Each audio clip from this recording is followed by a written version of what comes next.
So we brought Year 8 learners to Bolton Arena today, and they've been doing some fitness testing in their lessons over the last 4 weeks.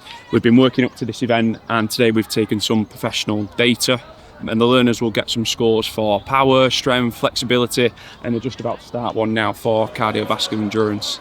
First came up with the idea of looking at blue zones.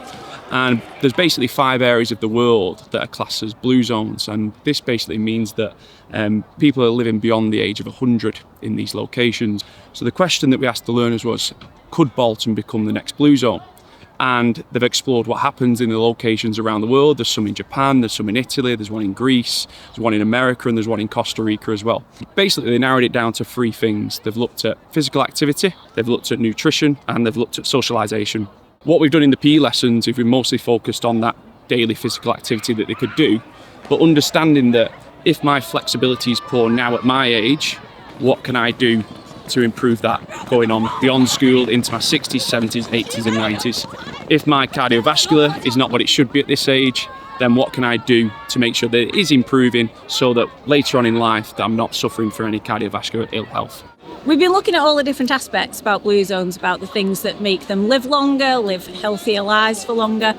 So we haven't just taken fitness into it in science, that's been the main PE focus really, but we've been looking at things like the social side. So we've looked at things like the Japanese tea parties, and we've done those with learners and things like that in school. We've been looking at how you connect with nature. So we've been outside doing nature mandalas and looking at how people do those to kind of connect with nature and just have that kind of meditation time in a way.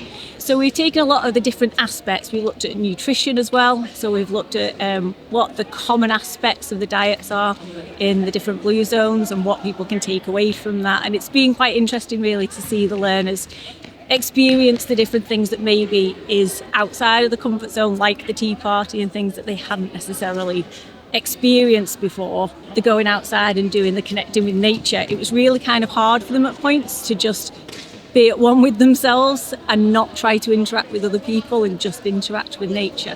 So hopefully they've got a lot out of it and had a few new experiences as well. It's been a project that we didn't want to just last for kind of 4 or 5 weeks and then be forgotten about. It's a project that we wanted to kind of have some legs and some sustainability. So over the next 3, 4, 5 years, we're going to keep these fitness tests going to see if they've improved and got any better.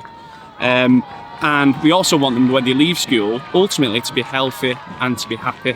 And I think this project really entails that. Areas of the training that we've developed, obviously we've gained lots of knowledge about learning about what blue zones are, what happens in certain locations. They've explored it, they've critically thought about it and thought, actually what happens at these locations that isn't happening at Bolton, and they've really challenged that and questioned it. And then ultimately then being able to communicate it. We've had some learners today giving some interviews on camera to you, explaining the knowledge that they've learned, and then doing that in class as well. And hopefully over the next 3, 4 years, they're going to make some pledges, and we're going to make sure that they stick to those pledges over the next 3, 4 years. Well, we are trying to see how we can make Bolton a blue zone. Obviously that's a little longer term than maybe this term or this project, but what we're trying to do is get the learners to make pledges to themselves and to each other about how they're going to improve their lifestyle and their experiences so that they can improve their health and their well-being and their longevity. Some of the pledges have been possibly eating better at lunchtime, making more conscious choices about what they're eating. Some of them will be joining extracurricular clubs, and some of them might be just walking to school or cycling to school or being part of a team, or making sure that we're still in contact with friends. So they were kind of like the big messages that are going to come across in the trivium as well. Been a brilliant day, loads of effort, loads of wisdom qualities on display all day by all the learners.